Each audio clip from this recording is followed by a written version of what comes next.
ಸ್ನೇಹಿತರೆ, ಮೀಡಿಯಾ ಮಾಸ್ಟರ್ಸ್ಗೆ ಸ್ವಾಗತ ಸುಸ್ವಾಗತ. ಗೆಳೆಯರೆ, ಅಮೆರಿಕ ಹೊತ್ತಿ ಉರಿತಾ ಇರೋದು ನಿಮಗೆ ಗೊತ್ತಿದೆ.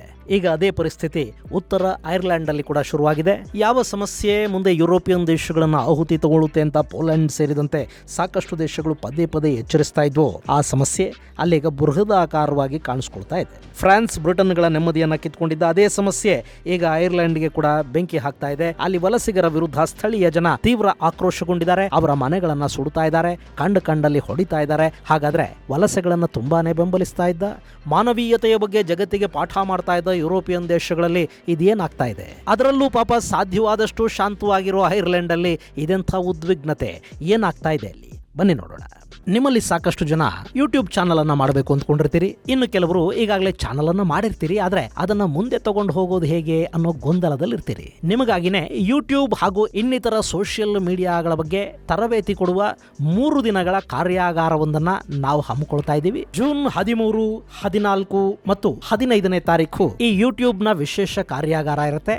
ಅದರಲ್ಲಿ ಸ್ಕ್ರಿಪ್ಟಿಂಗ್, ವಾಯ್ಸ್ ಓವರ್, ಯೂಟ್ಯೂಬ್ನ ಮಾನಿಟೈಸೇಷನ್, ಆಪ್ಟಿಮೈಸೇಷನ್ ಹಾಗೂ ಆರ್ಟಿಫಿಷಿಯಲ್ ಇಂಟೆಲಿಜೆನ್ಸ್ ಅನ್ನ ಬಳಸಿಕೊಂಡು ವಿಡಿಯೋಗಳನ್ನ ಮಾಡೋದು ಹೇಗೆ ಅನ್ನೋ ಬಗ್ಗೆ ಕೂಡ ತರಬೇತಿಯನ್ನ ಕೊಡಲಾಗತ್ತೆ. ನಿಮಗೆ ಆ ಬಗ್ಗೆ ಆಸಕ್ತಿ ಇದ್ರೆ ಹೆಚ್ಚಿನ ಮಾಹಿತಿಗಾಗಿ 9972379459 ನಂಬರಿಗೆ ನೀವು ಕರೆ ಮಾಡಬಹುದು. ಇನ್ನೊಮ್ಮೆ ಹೇಳ್ತೀನಿ, 9972379459 ನಂಬರಿಗೆ ಕರೆ ಮಾಡಿ.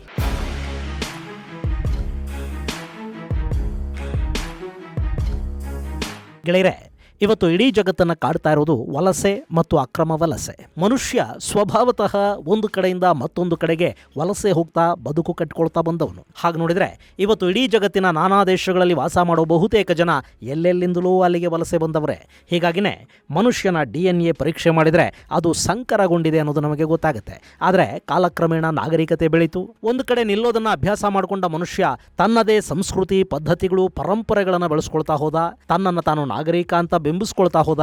ಮನೆ, ಊರು, ನಗರ, ದೇಶಗಳನ್ನು ಕಟ್ಟಿಕೊಂಡು ಬೇಲಿ ಹಾಕೊಂಡ. ಇಷ್ಟಾದ ಮೇಲೆ ಜಗತ್ತಲ್ಲಿ ಶ್ರೀಮಂತ ದೇಶಗಳು, ಬಡ ದೇಶಗಳು, ಅಭಿವೃದ್ಧಿಶೀಲ ದೇಶಗಳು, ಹೀಗೆ ನಾನಾ ರೀತಿಯ ದೇಶಗಳು ಹುಟ್ಟುಕೊಂಡವು. ಬಡ ದೇಶಗಳ ಜನ ಶ್ರೀಮಂತ ದೇಶಗಳ ಕಡೆ ವಲಸೆ ಬರೋದಕ್ಕೆ ಶುರು ಮಾಡಿದ್ರು. ಆರಂಭದಲ್ಲಿ ಶ್ರೀಮಂತರಿಗೆ ತಮ್ಮ ಕೆಲಸ ಮಾಡೋದಕ್ಕೆ ಜನ ಬೇಕಾಗಿತ್ತು, ಅಂದ್ರೆ ಲೇಬರ್ಸ್ ಬೇಕಿತ್ತು. ಹೀಗಾಗಿ ವಲಸೆಗಳನ್ನ ಬೆಂಬಲಿಸುವ ಕೆಲಸ ನಡೀತು. ಇನ್ನು ಕೆಲ ಕಡೆಗಳಿಗೆ ಆಡಳಿತಗಳೇ ನಾನಾ ದೇಶಗಳಿಂದ ಜನರನ್ನ, ಕೂಲಿ ಕಾರ್ಮಿಕರನ್ನ ಕರ್ಕೊಂಡು ಹೋಗಿ ನೆಲೆ ನಿಲ್ಲಿಸಿದ್ವು. ಅದಕ್ಕೆ ಮಾನವೀಯತೆಯ ಮುಖವಾಡ ಹಾಕಲಾಯಿತು. ಆನಂತರ ಅಲ್ಲಿ ಕೂಡ ರಾಜಕೀಯ ಶುರುವಾಯಿತು. ಇವತ್ತು ಜಾಗತಿಕ ವಲಸೆಯ ಹಿಂದೆ ಏನೇನೋ ಲೆಕ್ಕಾಚಾರಗಳಿವೆ, ಷಡ್ಯಂತ್ರಗಳಿವೆ ಮತ್ತು ಅದಿವತ್ತು ಜಗತ್ತಿನ ಪಾಲಿಗೆ ಶಾಪ ಅನ್ನಿಸ್ಕೊಳ್ತಾ ಇದೆ. ಸಾಕಷ್ಟು ದೇಶಗಳು ವಲಸೆಗಳನ್ನು ವಿರೋಧಿಸ್ತಾ ಇವೆ, ವಲಸಿಗರನ್ನ ಶತ್ರುಗಳ ಥರ ನೋಡೋದಕ್ಕೆ ಶುರು ಮಾಡಿವೆ. ಇನ್ನೂ ಕೆಲ ದೇಶಗಳಿವೆ, ಅವು ವಲಸಿಗರನ್ನ ಕೂಡ ತಮ್ಮ ಶತ್ರುಗಳ ವಿರುದ್ಧ ಆಯುಧಗಳ ರೀತಿಯಲ್ಲಿ ಬಳಸ್ತಾ ಹೋಗ್ತಾ ಇವೆ. ಬೇರೆ ಬೆಲಾರೂಸ್ ಇದೆಯಲ್ಲ, ಅದು ಅತಿ ಹೆಚ್ಚು ವಲಸಿಗರನ್ನ ಪೋಲೆಂಡ್ ಗಡಿಯಲ್ಲಿ ನುಗ್ಗಿಸೋ ಪ್ರಯತ್ನವನ್ನು ಮಾಡುತ್ತೆ. ಪೋಲೆಂಡ್ ವಲಸಿಗರನ್ನ ಯಾವುದೇ ಕಾರಣಕ್ಕೂ ತನ್ನ ದೇಶದ ಒಳಗೆ ಬಿಟ್ಕೋಬಾರದು ಅಂತ ಬಯಸತ್ತೆ. ಹಾಗೆ ನೋಡಿದ್ರೆ ಇಡೀ ಯುರೋಪಲ್ಲೇ ವಲಸಿಗರ ಸಮಸ್ಯೆಯನ್ನ ಬೇಗ ಅರ್ಥ ಮಾಡಿಕೊಂಡಿದ್ದು ಮತ್ತು ಅಕ್ರಮ ವಲಸೆಗಳ ವಿರುದ್ಧ ಮೊದಲು ಸಿಡಿದೆದ್ದದ್ದು ಪೋಲೆಂಡ್. ವಲಸೆ ನೀತಿಗಳನ್ನು ಬೆಂಬಲಿಸ್ತಾ ಇದ್ದ ಯುರೋಪಿಯನ್ ಯೂನಿಯನ್ಗೆ ಹಲವಾರು ಬಾರಿ ಪೋಲೆಂಡ್ ನೇರವಾಗಿ ಎಚ್ಚರಿಕೆಯನ್ನು ಕೂಡ ಕೊಟ್ಟಿತ್ತು. ನಮ್ಮನ್ನ ಬೇಕಾದ್ರೆ ನೀವು ಮಾನವೀಯತೆಯ ವಿರೋಧಿಗಳು ಅಂತ ಕರ್ಕೊಳ್ಳಿ, ಆದ್ರೆ ನಾವು ಅಕ್ರಮ ವಲಸೆಗಳಿಗೆ ಅವಕಾಶವನ್ನ ಕೊಡುವುದಿಲ್ಲ. ನಮ್ಮಲ್ಲಿ ಅಕ್ರಮ ವಲಸಿಗರು ಇಲ್ಲ ಅನ್ನೋ ಕಾರಣಕ್ಕೇನೆ ನಾವು ಶಾಂತವಾಗಿ ಅಪರಾಧ ಮುಕ್ತ ಜಗತ್ತನ್ನ ನಿರ್ಮಾಣ ಮಾಡಿಕೊಂಡು ಬದುಕೋದಕ್ಕೆ ಸಾಧ್ಯವಾಗ್ತಾ ಇದೆ ಅನ್ನೋ ಮಾತನ್ನ ಪೋಲೆಂಡ್ ಸಾಕಷ್ಟು ಬಾರಿ ವಿಶ್ವ ವೇದಿಕೆಗಳ ಮೇಲೆ ಹೇಳಿದೆ. ಅವ್ರು ಹೇಳಿರುವುದು ಸುಳ್ಳು ಕೂಡ ಏನಲ್ಲ. ಇವತ್ತು ಯುರೋಪಿಯನ್ ದೇಶಗಳಲ್ಲಿನ ಬಹುತೇಕ ಸಮಸ್ಯೆಗಳಿಗೆ ಕಾರಣ ಆಗ್ತಾ ಇರೋದು ಅಕ್ರಮ ವಲಸೆಗಳು ಮತ್ತು ಅಕ್ರಮ ವಲಸಿಗರು. ಗೆಳೆಯರೆ, ಯುರೋಪಿನ ಕೆಲ ದೇಶಗಳಿವೆ, ಅವರು ತಮ್ಮ ದೇಶದ ಪ್ರಜೆಗಳ ತೆರಿಗೆ ಹಣವನ್ನು ಕೂಡ ಅಕ್ರಮ ವಲಸಿಗರನ್ನ ಸಾಕೋದಕ್ಕೆ ಬಳಸ್ತಾ ಇದ್ದಾರೆ. ಜರ್ಮನಿ ಇದೆ ನೋಡಿ, ಅಲ್ಲಿ ವಲಸಿಗರನ್ನ ಸರ್ಕಾರನೇ ಸಾಕತ್ತೆ, ಅವರಿಗೆ ಕೆಲಸ ಕೊಡಿಸುತ್ತೆ, ಮಕ್ಕಳನ್ನು ಮಾಡ್ಕೊಂಡ್ರೆ ತಿಂಗಳಿಗಿಷ್ಟು ಅಂತ ಹಣ ಕೊಡುತ್ತೆ, ಉಚಿತ ಚಿಕಿತ್ಸೆ, ಉಚಿತ ವಿದ್ಯಾಭ್ಯಾಸ, ಇನ್ನೇನು ಬೇಕು ಹೇಳಿ? ಜರ್ಮನಿಗೆ ಹೋಗು, ಮನೆ ತುಂಬ ಮಕ್ಕಳನ್ನು ಮಾಡ್ಕೋ, ಅಲ್ಲೇ ಪಾರ್ಕಲ್ಲೂ ಅಥವಾ ಎಲ್ಲಾದರೂ ಟೆಂಟ್ ಹಾಕೊಂಡಿದ್ದು ಬಿಡು, ಎಲ್ಲವನ್ನೂ ಸರ್ಕಾರ ನೋಡ್ಕೊಳತ್ತೆ. ತೀರಾ ಹೆಚ್ಚು ಹಣ ಬೇಕು ಅಂದ್ರೆ ಏನಾದರೂ ಕ್ರೈಮ್ ಮಾಡು. ಇವತ್ತು ಜರ್ಮನಿಯ ಪರಿಸ್ಥಿತಿ ಹೇಗಾಗಿದೆ ಅಂದ್ರೆ ಅಲ್ಲಿನ ಮಡಿವಂತ ಜರ್ಮನರು ಈ ಅಕ್ರಮ ವಲಸಿಗರ ಕಾಟವನ್ನ ತಡೆಯೋದಿಕ್ಕಾಗದೆ ದೇಶ ಬಿಟ್ಟು ಹೋಗ್ತಾ ಇದ್ದಾರೆ. ಇನ್ನು ಯುರೋಪಿಯನ್ ಯೂನಿಯನ್ನ ವಲಸೆ ನೀತಿಗಳನ್ನು ತಡ್ಕೊಳ್ಳೋದಕ್ಕಾಗದೆ ಬ್ರಿಟನ್ ಯುರೋಪಿಯನ್ ಯೂನಿಯನ್ನಿಂದ ಎಕ್ಸಿಟ್ ಆಯಿತು. ಈಗ ಅವರು ಒಂದಷ್ಟರ ಮಟ್ಟಿಗೆ ವಲಸೆಗಳನ್ನು ತಡೆಯೋದಕ್ಕೆ ಪ್ರಯತ್ನ ಪಡ್ತಾ ಇದ್ದಾರೆ. ಆದರೆ ಈಗಾಗಲೇ ಅಲ್ಲಿ ಸೇರಿಕೊಂಡಿರುವ ಅಕ್ರಮ ವಲಸಿಗರು, ಅದರಲ್ಲೂ Pakistan, Syria, Bangladesh, Iraq, Libya Lebanon, Yemen ಮುಂತಾದ ಇಸ್ಲಾಮಿಕ್ ದೇಶಗಳಿಂದ ಬಂದು ಅಲ್ಲಿ ನೆಲೆಸಿರೋ ಅಕ್ರಮ ವಲಸಿಗರು ಬ್ರಿಟನ್ನನ್ನು ನರಕವನ್ನಾಗಿ ಮಾಡಿದ್ದಾರೆ. ಅಲ್ಲಿ ರೇಪ್ ಗ್ಯಾಂಗುಗಳು, ಗ್ರೂಮಿಂಗ್ ಗ್ಯಾಂಗುಗಳು ಹುಟ್ಕೊಂಡಿವೆ. ಅವುಗಳನ್ನು ನಿಯಂತ್ರಿಸೋದಕ್ಕೆ ಸರ್ಕಾರಗಳಿಗೆ ಸಾಧ್ಯ ಆಗ್ತಾ ಇಲ್ಲ. ಯಾಕೆಂದ್ರೆ ಅಲ್ಲಿನ ವಲಸಿಗರು ಕೆಲ ರಾಜಕೀಯ ಪಕ್ಷಗಳ ವೋಟ್ ಬ್ಯಾಂಕ್ಗಳಾಗಿದ್ದಾರೆ. ಇನ್ನಲ್ಲಿ ಅಕ್ರಮ ವಲಸಿಗರನ್ನ ಅವರವರ ದೇಶಗಳಿಗೆ ವಾಪಸ್ಸು ಕಳುಹಿಸುವ, ಹಾಗೆ ಹೋಗೋದಕ್ಕೆ ಒಪ್ಪದವರನ್ನ ರವಾಂಡಾಗೆ ಕಳುಹಿಸಿಕೊಡುವ ಐಡಿಯಾನ ಬ್ರಿಟನ್ ಮಾಡಿದೆ. ಅದಕ್ಕಾಗಿ ರವಾಂಡಾ ಜೊತೆ ಮಾತುಕತೆಗಳು ಕೂಡ ಆಗಿವೆ. ಆದ್ರೆ ಈಗ ಅಲ್ಲಿ ಲೇಬರ್ ಪಕ್ಷದ ಆಡಳಿತ ಇರೋದ್ರಿಂದ ವಲಸಿಗರ ವಿರುದ್ಧದ ನೀತಿಗಳು ಸ್ವಲ್ಪ ಸಡಿಲಗೊಂಡಂತೆ ಕಾಣ್ತಾ ಇವೆ. ಹೀಗಾಗಿ ಅಲ್ಲಿನ ಜನ ಸರ್ಕಾರದ ವಿರುದ್ಧ ಪ್ರತಿಭಟನೆಗಳನ್ನು ಮಾಡ್ತಲೇ ಇದ್ದಾರೆ. ಈಗ ಅದೇ ಬ್ರಿಟನ್ನ ಭಾಗ ಅನ್ನಿಸ್ಕೊಂಡ ನಾರ್ತ್ ಐರ್ಲ್ಯಾಂಡ್ ಅಲ್ಲಿ ಅಕ್ರಮ ವಲಸಿಗರ ಕಾರಣಕ್ಕೆ ದೊಡ್ಡ ಗಲಭೆಗಳು ಶುರುವಾಗಿವೆ. ಅದಕ್ಕೆ ಕಾರಣ ಆಗ್ತಾ ಇರೋದು ಒಂದು ಅತ್ಯಾಚಾರ ಯತ್ನದ ಪ್ರಕರಣ. ಗೆಳೆಯರೆ, ಅಲ್ಲಿ ಇಬ್ಬರು 14 ವರ್ಷದ ಬಾಲಕರು ಯುವತಿಯೊಬ್ಬಳಿಗೆ ಲೈಂಗಿಕ ಕಿರುಕುಳವನ್ನು ಕೊಟ್ಟಿದ್ದಾರೆ. ಅವರಿಬ್ಬರು ವಲಸಿಗ ಕುಟುಂಬಕ್ಕೆ ಸೇರಿದವರು. ಈ ಬಗ್ಗೆ ಉತ್ತರ ಐರ್ಲ್ಯಾಂಡ್ನ ಬಲಿಮೆನಾ ನಗರದಲ್ಲಿ ಒಂದು ಕಂಪ್ಲೇಂಟ್ ದಾಖಲಾಗಿದೆ.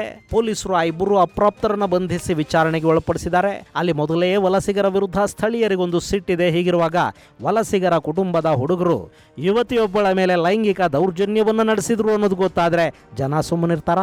ಅವರು ರೊಚ್ಚಿಗೆದ್ರು. ವಲಸಿಗರ ಮನೆಗಳ ಮೇಲೆ ದಾಳಿ ಶುರು ಮಾಡಿದ್ರು. ಯಾರು ವಲಸಿಗರು ಕಾಣ್ತಾರೆ ಅವರನ್ನು ಹಿಡ್ಕೊಂಡು ಬಡಿಯೋದಕ್ಕೆ ನಿಂತರು. ಆ ಗಲಭೆಗಳಲ್ಲಿ 15ಕ್ಕೂ ಹೆಚ್ಚು ಪೊಲೀಸರು ಕೂಡ ಗಾಯಗೊಂಡಿದ್ದಾರೆ. 10 ಮನೆಗಳು ಸುಟ್ಟು ಹೋಗಿವೆ. ಒಂದಷ್ಟು ಪ್ರತಿಭಟನಾಕಾರರನ್ನು ಕೂಡ ಪೊಲೀಸರು ವಶಕ್ಕೆ ತಗೊಂಡಿದ್ದಾರೆ. ಬೇರೆ ಈ ಉತ್ತರ ಐರ್ಲ್ಯಾಂಡ್ ಅಂದ್ರೆ ನೀವಿಲ್ಲಿ ಮ್ಯಾಪಲ್ಲಿ ನೋಡ್ತಾ ಇದ್ದೀರಲ್ಲ, ಇದು ಐರ್ಲ್ಯಾಂಡ್ ದ್ವೀಪದ ಭಾಗ ಆಗಿದ್ರೂ ಕೂಡ ಈ ಉತ್ತರ ಐರ್ಲ್ಯಾಂಡ್ ಬ್ರಿಟನ್ನ ಜೊತೆಯಲ್ಲೇ ಉಳ್ಕೊಳ್ತು. ಗ್ರೇಟ್ ಬ್ರಿಟನ್ನ, ವೇಲ್ಸ್, ಸ್ಕಾಟ್ಲ್ಯಾಂಡ್, ಇಂಗ್ಲೆಂಡ್ಗಳ ಹಾಗೆ ಈ ನಾರ್ದರ್ನ್ ಐರ್ಲ್ಯಾಂಡ್ ಕೂಡ ಒಂದು. ಈ ಉತ್ತರ ಐರ್ಲ್ಯಾಂಡ್ ಒಟ್ಟು 14,330 ಚದರ ಕಿಲೋಮೀಟರ್ನಷ್ಟು ವಿಸ್ತೀರ್ಣವನ್ನು ಹೊಂದಿದೆ. ಇಲ್ಲಿ 20 ಲಕ್ಷಕ್ಕೂ ಅಧಿಕ ಮಂದಿ ವಾಸ ಮಾಡ್ತಾ ಇದ್ದಾರೆ. ಅದರಲ್ಲಿ ಅತಿ ಹೆಚ್ಚು ಅಂದ್ರೆ 80% ಕ್ರೈಸ್ತರಿದ್ದಾರೆ. ಇನ್ನು 17% ಜನ ತಾವು ಯಾವುದೇ ಮತಧರ್ಮಗಳಿಗೆ ಸೇರಿದವರಲ್ಲ ಅಂತ ಹೇಳ್ಕೋತಾರೆ. ಇದು ಗ್ರೇಟ್ ಬ್ರಿಟನ್ನ ಭಾಗ ಆಗಿರೋದ್ರಿಂದ ಇಲ್ಲಿನ ಜೀವನ ಮಟ್ಟ ಕೂಡ ತುಂಬಾನೇ ಚೆನ್ನಾಗಿದೆ. ಹೆಚ್ಚು ತಲಾದಾಯವನ್ನು ಕೂಡ ಈ ಉತ್ತರ ಐರ್ಲ್ಯಾಂಡ್ ಹೊಂದಿದೆ. ಇದರ ನಡುವೆ ಅಲ್ಲಿ ಕೂಡ ಇತ್ತೀಚೆಗೆ ವಲಸಿಗರಿಂದ ಒಂದಷ್ಟು ಸಮಸ್ಯೆಗಳಾಗ್ತಾ ಇವೆ ಅನ್ನೋ ಆರೋಪಗಳು ಕೂಡ ಕೇಳಿ ಬರ್ತಾ ಇವೆ. ಹಾಗೆ ನೋಡಿದ್ರೆ ಈ ಉತ್ತರ ಐರ್ಲ್ಯಾಂಡ್ ಅಲ್ಲಿರುವವರಲ್ಲಿ 94% ಮಂದಿ ತಮ್ಮನ್ನು ತಾವು ವೈಟ್ಸ್ ಅಂತ ಹೇಳ್ಕೊತಾರೆ. ಇನ್ನುಳಿದ 6% ಏನಿದ್ದಾರೆ ಅವರು ಬ್ರಿಟನ್ನ ಹೊರಗೆ ಜನಿಸಿದವರು ಮತ್ತು ಇಲ್ಲಿಗೆ ವಲಸೆ ಬಂದವರು. ಸೊ ಇಲ್ಲಿನ ಒಟ್ಟು ಜನಸಂಖ್ಯೆಯಲ್ಲಿ 6% ವಲಸಿಗರು. ಹಾಗೇನೆ ಅಲ್ಲಿಗೆ ಅಕ್ರಮವಾಗಿ ಬರುವವರ ಸಂಖ್ಯೆ ತುಂಬಾನೇ ಕಡಿಮೆ ಇದೆ. ಇಷ್ಟಾದರೂ 2024ರಲ್ಲಿ ಸುಮಾರು 2248 ಮಂದಿ ಅಲ್ಲಿಗೆ ಅಕ್ರಮವಾಗಿ ಬಂದು ಆಶ್ರಯವನ್ನು ಪಡ್ಕೊಂಡಿದ್ದಾರೆ ಅಂತ ಹೇಳಲಾಗುತ್ತೆ. ಅವರನ್ನ ಯಾವುದಾದ್ರೂ ಫ್ಲಾಟ್ ಅಲ್ಲೋ ಮನೆಗಳಲ್ಲೋ ಇಡೋ ಪ್ರಯತ್ನವನ್ನ ಅಲ್ಲಿನ ಸರ್ಕಾರ ಇವತ್ತಿಗೂ ಮಾಡ್ತಾ ಇದೆ. ಇನ್ನು ಅಲ್ಲಿ ಆಶ್ರಯ ಪಡಿತಾರಲ್ಲ, ಅವರಿಗೆ ಸರ್ಕಾರದ ವತಿಯಿಂದಲೇ ಪ್ರತಿ ವಾರಕ್ಕೆ 49.18 ಪೌಂಡ್ಗಳಷ್ಟು ಹಣವನ್ನು ಕೊಡಲಾಗುತ್ತೆ. ಹಾಗೇನೆ ಅವರಿಗೆ ಅಗತ್ಯ ಇರುವ ಬಟ್ಟೆ, ಆಹಾರಗಳನ್ನು ಕೊಡೋದಿಕ್ಕೆ ಅಂತಲೇ ಸರ್ಕಾರಿ ಸಂಸ್ಥೆಗಳು ಇವೆ. ಸೊ ಈ ಐರ್ಲೆಂಡ್ಗೆ ಅಕ್ರಮವಾಗಿ ಹೋದ ವ್ಯಕ್ತಿ ಅಲ್ಲಿ ಕೆಲಸ ಹುಡುಕೊಂಡು ದುಡಿಯುವವರೆಗೆ ಅಲ್ಲಿನ ಸರ್ಕಾರ ಅವರನ್ನ ಸಾಕತ್ತೆ. ಇನ್ನು 12 ತಿಂಗಳ ಆಶ್ರಯದ ನಂತರ ಆ ವ್ಯಕ್ತಿ ಐರ್ಲೆಂಡಲ್ಲಿ ಕೆಲಸ ಮಾಡೋದಕ್ಕೆ ಅರ್ಹನಾಗ್ತಾನೆ. ಆ ಬಳಿಕ ಅವನು ಐರ್ಲೆಂಡ್ನ ಪ್ರಜೆ ಆಗೋದಕ್ಕೆ ಅರ್ಹತೆಯನ್ನು ಪಡ್ಕೋತಾನೆ. ಸಾಕಷ್ಟು ವರ್ಷಗಳ ಕಾಲ ಅಲ್ಲೇ ಇದ್ರೆ ಅವನು ಅಲ್ಲಿನ ಪೌರತ್ವವನ್ನು ಕೂಡ ಪಡ್ಕೊಳ್ಳೋದಕ್ಕೆ ಸಾಧ್ಯ ಆಗುತ್ತೆ. ಇನ್ನು ಹೀಗೆ ನಾನಾ ದೇಶಗಳಿಂದ ವಲಸೆ ಬರ್ತಾರಲ್ಲ ಜನ, ಅವರ ಸಂಖ್ಯೆ ಹೆಚ್ಚಾಗ್ತಾ ಹೋದಂತೆ ಅಲ್ಲಿ ಸಾಂಸ್ಕೃತಿಕ ಸಮಸ್ಯೆಗಳು, ಸಂಘರ್ಷಗಳು ಶುರುವಾಗ್ತಾ ಹೋಗುತ್ತವೆ. ಹೇಗೂ ಕಾನೂನುಗಳು ಒಂದಷ್ಟು ಹಕ್ಕು ಸ್ವಾತಂತ್ರ್ಯಗಳನ್ನು ಕೊಟ್ಟಿರುತ್ತವೆ. ವಿಕ್ಟಿಮ್ ಕಾರ್ಡ್ ಅನ್ನೋದಂತೂ ಇವರು ಜೇಬಲ್ಲಿ ಇದ್ದೇ ಇರುತ್ತೆ. ಜೊತೆಗೆ ತಮ್ಮ ದೇಶದಲ್ಲಿ ಹೇಗಿರ್ತಾರೋ ಹಾಗೆ ಆಶ್ರಯ ಕೊಟ್ಟ ದೇಶದಲ್ಲಿ ಕೂಡ ಇರೋದಕ್ಕೆ ಇವರು ಪ್ರಯತ್ನ ಮಾಡ್ತಾರೆ. ಇದು ಅಲ್ಲಿನ ಮೂಲ ನಿವಾಸಿಗಳಿಗೆ ಇಷ್ಟ ಆಗೋದಿಲ್ಲ. ಅಲ್ಲೊಂದು ಸಂಘರ್ಷ ಶುರುವಾಗುತ್ತೆ. ಜೊತೆಗೆ ಈ ವಲಸಿಗರು ಅಪರಾಧ ಚಟುವಟಿಕೆಗಳಲ್ಲಿ ಭಾಗಿಯಾಗುವುದು ಕೂಡ ಹೆಚ್ಚು. ಹೀಗಾಗಿ ಅಲ್ಲಿನ ಸ್ಥಳೀಯರಿಗೆ ಇವರ ಬಗ್ಗೆ ಒಂದು ಅಸುರಕ್ಷಿತ ಭಾವ ಶುರುವಾಗುತ್ತೆ. ಹೀಗಾದಾಗ ಸ್ಥಳೀಯರು ವಲಸಿಗರ ಮೇಲೆ ದಾಳಿಗಳನ್ನು ಮಾಡ್ತಾರೆ. ಉತ್ತರ ಐರ್ಲ್ಯಾಂಡ್ ಅಲ್ಲಿ ಕೂಡ ಅದೇ ಆಗ್ತಾ ಇದೆ. ಅಲ್ಲೂ ಜನಾಂಗೀಯ ಸಂಘರ್ಷಗಳು ವರ್ಷದಿಂದ ವರ್ಷಕ್ಕೆ ಹೆಚ್ಚಾಗ್ತಾ ಇವೆ. ಕಳೆದ ವರ್ಷ ಅಂದ್ರೆ 2024ರಲ್ಲಿ ಒಟ್ಟು 1353 ಪ್ರಕರಣಗಳಲ್ಲಿ ದಾಖಲಾಗಿದ್ವು. ಇನ್ನಲ್ಲಿಗೆ ಹೋಗುವ ರೆಫ್ಯೂಜಿಗಳು ಕೂಡ ಅಲ್ಲಿನ ನೆಲವನ್ನು ಗೌರವಿಸುವುದಿಲ್ಲ. ಅವರಿಗೆ ಆಶ್ರಯ ಸಿಗೋವರೆಗೆ ಅವರ ಮನಸ್ಥಿತಿ ಒಂಥರ ಇದ್ರೆ ಅಲ್ಲಿ ನೆಲೆ ನಿಂತ ಮೇಲೆ ಅವರು ಕೂಡ ಬದಲಾಗ್ತಾರೆ. ಇದು ಸಂಘರ್ಷಕ್ಕೆ ಕಾರಣವಾಗ್ತಾ ಹೋಗುತ್ತೆ. ಇನ್ನು ಈಗ ಇಬ್ಬರು ರೊಮೇನಿಯಾ ಮೂಲದ ಮಕ್ಕಳು ಯುವತಿಯೊಬ್ಬಳ ಮೇಲೆ ದೌರ್ಜನ್ಯ ಮಾಡಿದ್ರು ಅನ್ನೋದು ಅಲ್ಲಿ ಬೆಂಕಿ ಬೀಳೋದಕ್ಕೆ ಕಾರಣವಾಗ್ತಾ ಇದೆ. ಆ ಆರೋಪಿಗಳನ್ನು ಪೊಲೀಸರು ಬಂಧಿಸಿದ್ದಾರೆ. ಇಷ್ಟಾದರೂ ಅಲ್ಲಿನ ಸಂಘರ್ಷ ಮಾತ್ರ ಮುಗಿಯುವ ಲಕ್ಷಣಗಳು ಕಾಣ್ತಾ ಇಲ್ಲ.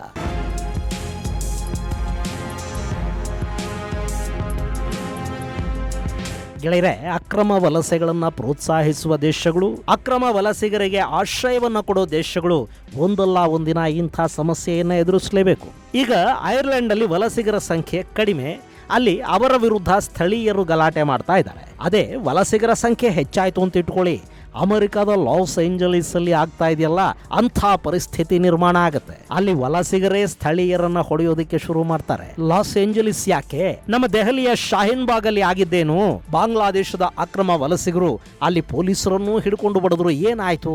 ಸೊ ಈ ಅಕ್ರಮ ವಲಸೆ ಅನ್ನೋದು ಯಾವ ದೇಶಕ್ಕಾದ್ರೂ ಶಾಪಾನೆ. ಭಾರತವೂ ಕೂಡ ಇದೆಲ್ಲವನ್ನ ನೋಡಿ ಎಚ್ಚೆತ್ಕೋಬೇಕಿದೆ. ನಾವು ಯಾವ ನಿರಾಶ್ರಿತರಿಗೆ ಆಶ್ರಯ ಕೊಡೋ ಒಪ್ಪಂದಕ್ಕೂ ಸಹಿ ಹಾಕಿಲ್ಲ, ಆದ್ರೂ ನಮ್ಮಲ್ಲಿ ಸುಮಾರು 2 ಕೋಟಿಗೂ ಹೆಚ್ಚು ಅಕ್ರಮ ವಲಸಿಗರಿದ್ದಾರೆ. ಅವರನ್ನ ಹುಡುಕಿ ಹೊರಹಾಕೋ ಕೆಲಸ ಆಗ್ಲಿಲ್ಲ ಅಂದ್ರೆ ಭಾರತ ಕೂಡ ನಾಳೆ ಲಾಸ್ ಏಂಜಲೀಸ್ ಥರ ಆಗುತ್ತೆ, ಅಥವಾ ಯುರೋಪಿಯನ್ ದೇಶಗಳ ಹಾಗೆ ಅಪರಾಧ ಚಟುವಟಿಕೆಗಳ ಗೂಡಾಗುತ್ತೆ. ಎಚ್ಚೆತ್ತುಕೊಳ್ಳಬೇಕಾದ ಸಮಯ ಇದು. ಏನಂತೀರಿ? ಇದು ಗೆಳೆಯರೆ, ಐರ್ಲೆಂಡ್ ಅಲ್ಲಿ ಉಂಟಾಗಿರೋ ಸಮಸ್ಯೆಯ ಕುರಿತಾದ ಒಂದಷ್ಟು ಮಾಹಿತಿ. ಮುಂದಿನ ಸಂಚಿಕೆಯಲ್ಲಿ ಮತ್ತಷ್ಟು ವಿಶೇಷಗಳ ಜೊತೆ ಮತ್ತೆ ಭೇಟಿಯಾಗೋಣ. ಅಲ್ಲಿವರೆಗೆ ಜೈ ಹಿಂದ್, ಜೈ ಕರ್ನಾಟಕ.